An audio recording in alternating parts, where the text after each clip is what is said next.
မင်္ဂလာပါကျမပိုးကြီးပါအခုလက်ရှိမှာကျမ Inner Harmony Counseling ရဲ့ Healing Center လေးကိုတည်ထောင်ထားတဲ့သူဖြစ်ပါတယ်ဒီဇင်ဘာလကကျမဘဝအတွက်ပေါ့နော်ကျမပြည်နယ်ပတ်သက်တဲ့အမှတ်တရလလေးဖြစ်ပါတယ်အဲ့တော့ကျမပြည်နယ်ပတ်သက်တဲ့ကျမရဲ့ memory တွေပေါ့နော်အမှတ်တရတွေကနေပြီးတော့မှကျမမျှဝေပေးခြင်းရဲ့အကြောင်းအရာလေးတချို့ရှိပါတယ်ဆိုတော့ကျမတို့လူတိုင်းမှာအမှတ်တရဆိုတဲ့အရာတွေရှိတတ်ကြတယ်ပေါ့နော်ဒီဇင်ဘာလကကျမတို့လွန်ခဲ့တဲ့15နှစ်လောက်ကအမှတ်တရတွေအများကြီးပေးခဲ့တယ်ပေါ့နော်ဆိုတော့ကျမတို့လူတိုင်းဘဝမှာကိုပြောချင်တဲ့အရာမပြောလိုက်ရတာတခြားသူကကိုပြောချင်တဲ့အရာတွေကိုနားထောင်ဝင်မရလိုက်တာစသဖြင့်နောင်တဆိုတဲ့အရာမျိုးတွေလူတိုင်းမှာတစ်မျိုးမဟုတ်တစ်မျိုးရှိတတ်ကြတယ်ပေါ့နော်အဲ့ဒီနောင်တဆိုတဲ့အရာကျမတို့အတွက်ကို anxiety stress တွေကို guilt ဖြစ်စေတာတွေအဲ့ဒီအရာတွေကိုပဲအများစုတက်ဆောင်လာပေးတာများပါတယ်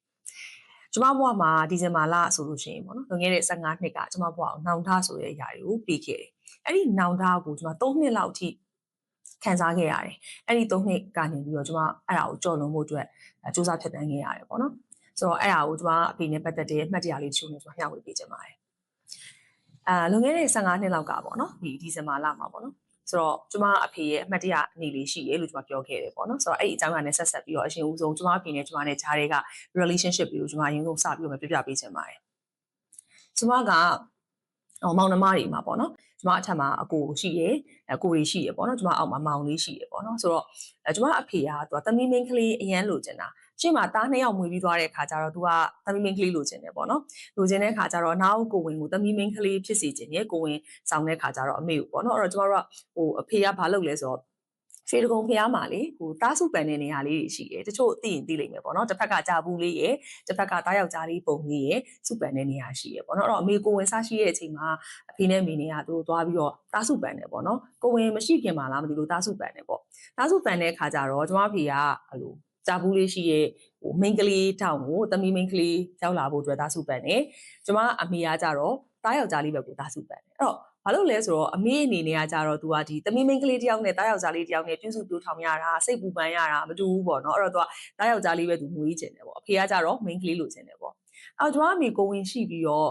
့ကိုဝင်ဖြစ်လာတဲ့အခါကျတော့အဲ့ဒီခေတ်ကတော့ ultra sound ပဲရိုက်လို့ရတာပေါ့နော်ဆိုတော့ကျမတို့ကိုဝင်ကအမွှာဖြစ်နေတယ်အဲ့ဒီကိုဝင်ကအမေတို့ပြောတာတော့ကျမတို့နေတဲ့ shape ကပေါ့နော်တီပုံသဏ္ဍာန်ဖြစ်နေရပေါ့နော် ultra sound မှာကျမတို့ gender မပေါ်တော့ဘာမှမှန်းမသိဘူးပေါ့နော်ပြီးတော့ကျမတို့မွေးတဲ့နေ့မှာ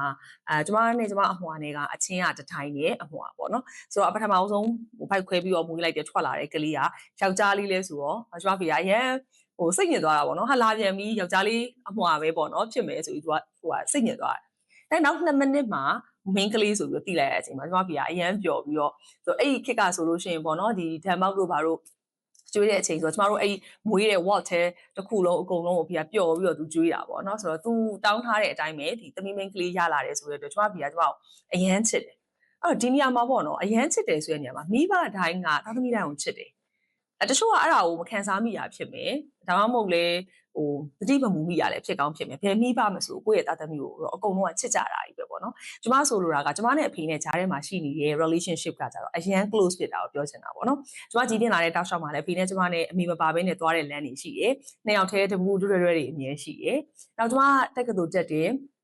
ဒီပလိုမာတွေတက်တယ်လုပ်ငန်းဝင်ရောက်တဲ့အထိအဖေကအမြဲတမ်းပဲသူဒီမှာရှိနေမယ်ဆိုလို့ရှိရင်ကြိုးဖို့အမြဲလုပ်တယ်ကျမနဲ့ကအမြဲပါပေါ့နော်အတူတူသွားနေကြရှိရပေါ့နော်တစ်ခါလေးကြာရင်လည်းအဖေနဲ့ကိုယ်နဲ့နှစ်ယောက်တည်းတိတ်လောက်တာသွားစားတာမျိုးလည်းရှိရပေါ့နော်ဆိုတော့ကျမတို့အဲ့လိုဖြတ်တန်းခဲ့တဲ့ထောက်လျှောက်မှာပေါ့နော်အဖေနဲ့ကျမနဲ့ကတော်တော်လေးရှင်းရင်းနှီးနှီးပေါ့နော်တားအဖဆိုတာတစ်ခါတလေ friendly ပူဖြစ်တာပေါ့နော်နောက်ကျမချစ်သူရတဲ့အချိန်မှာလေကျမအမေနဲ့အဖေနဲ့ဆိုကျမအမေကိုသမီးမိန်းကလေးချင်းအများကြီးရင်းနှီးတယ်ဆိုပေမဲ့အမေကိုတော့နည်းနည်းကြောက်ရတဲ့အခါကျကျမအဖေကိုကျမပြောတယ်အဖေကလက်ခံတယ်ပေါ့နော်ဆိုတဲ့အခါကျတော့ကျမတို့အဲ့လိုမျိုးပဲဖြတ်တန်းလာတာပေါ့နော်တောက်လျှောက်မှာအဲ့လိုဖြတ်တန်းလာပြီးတော့ကျမအိမ်အောင်ကျသွားတဲ့အခါကျတော့လေအဖေနဲ့ကျမနဲ့တခါလေဒိတ်လုပ်တယ် Saturday Sunday တွေ့ရဆိုရင်အဖေစီမှာအတူလာနေတယ်ကျမအိမ်အောင်ကျသွားတော့အမျိုးသားဘက်ကိုလိုက်နေတော့အိမ်ကိုတစ်ဖက်တစ်ခါပုံမှန်ရောက်တယ်ပေါ့နော်ဆိုတော့အဲ့ဒီလွန်ခဲ့တဲ့15နှစ်ပေါ့နော်ဒီဇင်ဘာလမှာကျမဖေကဒီမှာရန်ကုန်မှာရှိနေရဆိုလို့ရှိရင်အဖေကဒီ စက်တောင်ပေါ့နော်သူကိုယ်တိုင်နဲ့စက်တောင်ရှိုက်တယ်ပြီးတော့ဒီ international စက်တောင်မှာလည်းဒိုင်လောက်တာပေါ့နော်လောက်တော့အများနဲ့စက်တောင်ကုတ်သွားတဲ့စက်တောင်ရှိုက်တယ်ပေါ့နော်အဲ့လိုလောက်တော့အဲ့ဒီဒီဇင်ဘာလ25ရက်နေ့ Christmas နေ့မှာကျမတို့ကအိမ်ကိုလာမှာပေါ့နော်လာမှာပေါ့ဆိုတော့အဲ့ဒီနေ့မတိုင်ခင် Christmas Eve ပေါ့နော်24ရက်နေ့မှာအဖေကကျမရုံကိုလာတယ်ကျမကအရင်တုန်းက company မှာဝန်ထမ်းအနေနဲ့လှုပ်တာပေါ့နော်လှုပ်တော့အဖေကလာတော့သမီးပေါ့နော် coffee date ပေါ့အဖေနဲ့ coffee တော့အောင်ရုံတော့လည်းစင်းခံနေပြီသမီးကိုလည်းပြောစရာရှိရဲလို့ပြောတယ်အဲ့ကျမဖေပေါ့နော်အလုပ်တွေကအဲ့နေ့ကလည်းကျမတို့ကဒီဇင်ဘာလဆိုအလုပ်တွေကနည်းနည်းရှုပ်တော့like ခဲ့ဖို့တော့မအားတော့ဘူးမနေ့ပြန်ကြရင်လေ Christmas နေ့သမီးအိမ်လာမှာပဲဆိုတော့အိမ်ကြရင်ပြောကြမယ်တွေ့မယ်ပေါ့ဆိုတော့ကျမအိမ်တွေက coffee date အဖေနဲ့သွားဖို့ကိုကျမညင်းလိုက်တယ်မလိုက်ခဲ့ဘူးပေါ့နော်လိုက်ခဲ့ဘူး25ရက်နေ့ကျရင်အိမ်လာမှာပဲပေါ့ကျမအဲ့လိုမျိုးပြောလိုက်တယ်ပေါ့နော်ဆိုတော့အဖေနဲ့အိမ်တွေက coffee date တူမသွားလိုက်ရဘူးပေါ့နော်ဆိုတော့ဒီနေရာမှာကျွန်မဖြတ်တန်းလာခဲ့တဲ့ကျွန်မရဲ့ journey တစ်လျှောက်လုံးမှာကျွန်မဘယ်လိုလူလဲဆိုတာကိုအနေချင်းပြပြချင်တယ်ပေါ့နော်ဆိုကျွန်မကငငယ်လေးอ่ะပေါ့နော်လူသားသမီးတွေမှာပေါ့နော်ကိုပတ်စံရှာနိုင်တဲ့အသက်အရွယ်တကူမရောက်သေးတဲ့အချိန်မှာမိဘကျေးဇူးကိုဘယ်လိုဆက်တယ်လဲဆိုတဲ့နေရာမှာကျွန်မရဲ့ခံယူချက်ကတော့ကျွန်မကြောင့်မိဘတွေဝင်လို့ဝင်ဖို့ဖြစ်တာပူပန်မှုတွေမရှိတာစိတ်ဆင်းရဲအောင်မလုပ်တာကျွန်မကျေးဇူးဆက်နေရပဲလို့ခံယူရပေါ့နော်အဲ့ဒီတော့ကျွန်မဖြတ်တန်းလာခဲ့တဲ့တစ်လျှောက်လုံးမှာကျွန်မမိဘစကားနားထောင်တယ်မိဘစိတ်ဆင်းရဲအောင်မလုပ်ဘူးပြုစုစရာရှိရင်ပြုစုရယ်မိဘတွေကကိုယ့်အတွက်ပူပန်နေရမယ့်အရာမျိုးကျွန်မမလုပ်ခဲ့ဘူးပေါ့နော်ကျွန်မပတ်စံရှာနိုင်တဲ့အချိန်မှာလည်းကျွန်မရှာနိုင်တဲ့ပမာဏတွေပေးနိုင်တဲ့လောက်ကိုကျွန်မမိဘတွေကိုကျွန်မပေးတယ်ကြော့တယ်ပေါ့နော်ဒီလိုဖြတ်တန်းလာခဲ့တဲ့သူတယောက်ပေါ့နော်ဆိုအဲ့နေ့ကတော့ကျွန်မအဖေကိုအချိန်လေးမပေးလိုက်မိဘူးပေါ့နော်မပေးလိုက်မိဘဲနဲ့ကျွန်မညကြတော့အိမ်ကိုဖုန်းဆက်တော့အဖေနဲ့စကားပြောချင်တယ်ပေါ့နော်ဆိုတော့အဲ့နေ့ညလည်းအဖေနဲ့မတွေ့ရဘူးအဖေအိပ်ပျော်သွားပြီတဲ့အမေကမလက်ချန်ကြမှာပဲတွေ့မှာပဲဆိုတော့ကျမတို့25ရက်နေ့ရောက်သွားတယ်ပေါ့25ရက်နေ့မနက်မှာလည်းကျမကကျမအမျိုးသားဘက်ကအဖွားကိုလူနာတင်းသွားမေးရပါတော့ကျမတို့အဲ့ဒီကနေမှအိမ်ကိုသွားမယ်ဆိုပြီးစီစဉ်ထားတာကျမဖေကလည်းအဲ့ဒီမနက်မှာသူစက်တောင်ကုတ်ကိုသွားတယ်စက်တောင်သွားရိုက်တယ်ဒါပေမဲ့အဖေကဘာမှာခဲ့လဲဆိုတော့အဲ့ဒီနေ့မှာကျမတို့အိမ်မှာ Christmas နေ့မှာစားကြတောက်ကြမယ်ပေါ့နော်ဆိုတော့သမီးလာရင်သူ့ကိုစောင့်အောင်မစားနဲ့အောင်ဖေနဲ့တူတူစားမယ်ဆိုပြီးတော့အိမ်ကလူလူမှာခဲ့တယ်ပေါ့နော်မှာပြီးတော့သူစက်တောင်ကုတ်ကိုထွက်သွားတယ်ပေါ့အဲ့မှာကျမထူးဆန်းတာဘာလဲဆိုရင်ကျမလူနာတင်းသွားမေးနေတဲ့အိမ်မှာပေါ့နော်စကားပြောနေရင်းနဲ့ကျမနေ့လယ်17နာရီနဲ့မိနစ်20နီးပါးမှာတအားငိုချင်လာတာပေါ့နော်ကျမငိုချင်လာဖို့တခုခုကလှုံ့ဆော်သလိုပဲကျမမျက်ရည်ပိုးပိုးပေါက်ကြတာ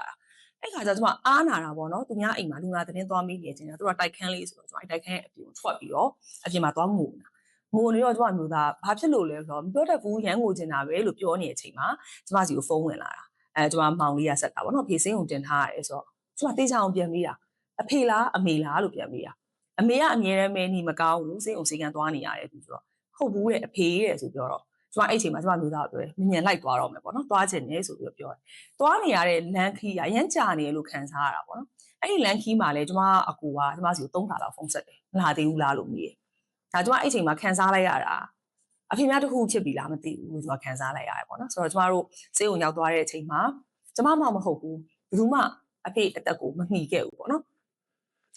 အဲ့ဒီနေ့မှာကျမဖြစ်တဲ့ခံစားချက်ကဘာလဲဆိုရင်ဘာလို့မနေ့ကအဖေချင်းတဲ့ coffee date ကိုငါမလိုက်သွားရတာလဲဆိုတဲ့နောင်တကကျမတို့3နှစ်လောက်ထိနှိပ်စက်တယ်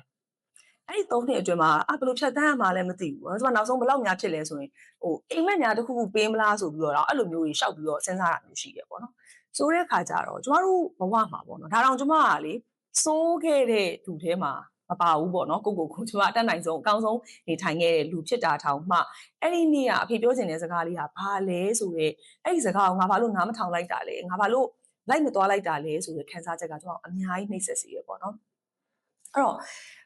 ကျမတို့ဘဝမှာပေါ့နော်လူတိုင်းမှာအကုန်လုံးကဒီလိုပဲတနေ့ရုန်းကန်လှုပ်ရှားနေရတာပဲအဲ့ဒီ live ကိုဖြတ်တန်းနေရင်းနဲ့တခါတလေမှာဦးစားပေးဖို့နေခဲ့တာတွေရှိတယ်ကိုချစ်ရတဲ့သူတွေပေါ်မှာပေါ့နော်တခါတလေမှာကိုချစ်ရတဲ့သူတွေကို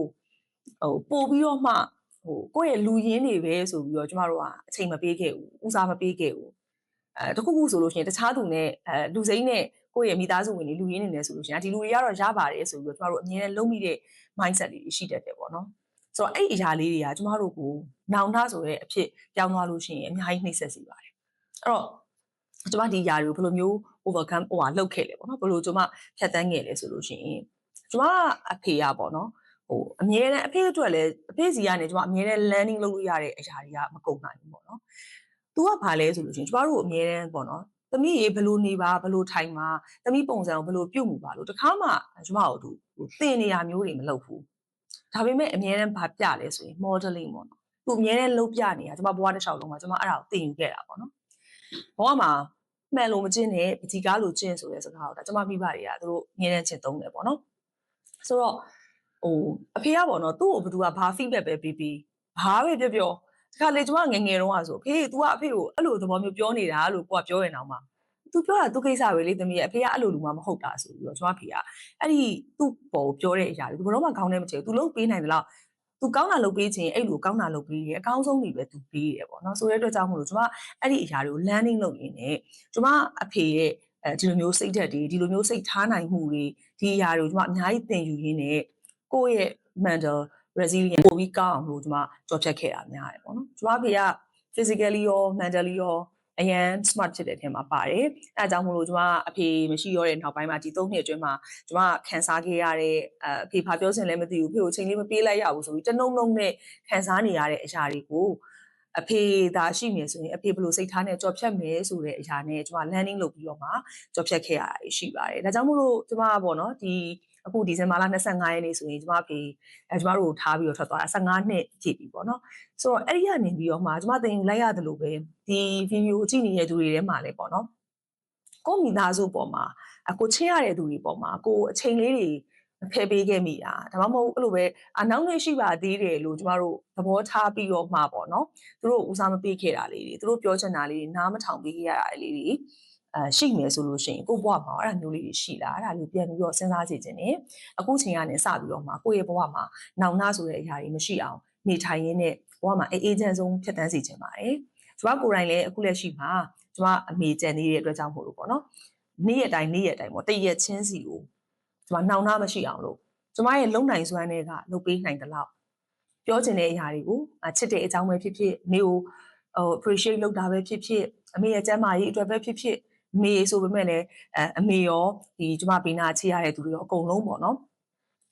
လုံနိုင်စွမ်းရှိတဲ့လောက်ကိုအကောင်းဆုံးလုပ်မယ်ဆိုတဲ့စိတ်နဲ့တရက်ချင်းစီကိုကျမဖြတ်တန်းနေတယ်။လွန်ခဲ့တဲ့15နှစ်ပေါ့နော်။ရှေ့မှာကျမ3နှစ်လောက်ခံစားခဲ့ရတဲ့အရာကိုလေအဲ့လိုပုံစံနဲ့ပဲကိုဘေးနာလူတွေကိုဒီလိုမျိုးငါဖြတ်တန်းမယ်ဆိုတဲ့စိတ်နဲ့ဖြတ်တန်းခဲ့တာပေါ့နော်။ဆိုတဲ့အတွက်ကြောင့်မို့လို့အကုန်လုံးကိုလည်းပေါ့နော်ကိုယ့်ဘဝမှာကိုယ့်ရဲ့မိဘတွေနဲ့ပဲဖြစ်ဖြစ်ကိုယ့်ရဲ့ညီကိုမောင်နှမတွေကိုယ့်ရဲ့ကိုထူထောင်ထားတဲ့ကိုယ့်ရဲ့အိမ်အောင်ဖက်ကိုသားသမီးစသဖြင့်ပေါ့ကိုဘေးနာချစ်ရတဲ့သူတွေအရောက်စီတိုင်းပေါ်မှာမပြောမိလိုက်တဲ့စကားလေးတွေမရှိရအောင်မချီးကျူးခဲ့တဲ့အရာတွေမရှိရအောင်မလုပ်ပေးလိုက်ရတဲ့အရာတွေမရှိရအောင်တရက်ချင်းစီမှာလုံနိုင်စွမ်းရှိသလောက်ကိုချစ်တဲ့အကြောင်းတွေ appreciate လုပ်ချင်တာတွေအားလုံးကိုလုပ်မယ်ဆိုတဲ့စိတ်ကလေးနဲ့တရက်ချင်းစီကိုဖြတ်တန်းစေချင်ပါတယ်။ကျမအဖေကသူ့မှာဖြစ်ချင်တဲ့ဆန္ဒလေးရှိရပေါ့နော်။သူပြောမှုတာ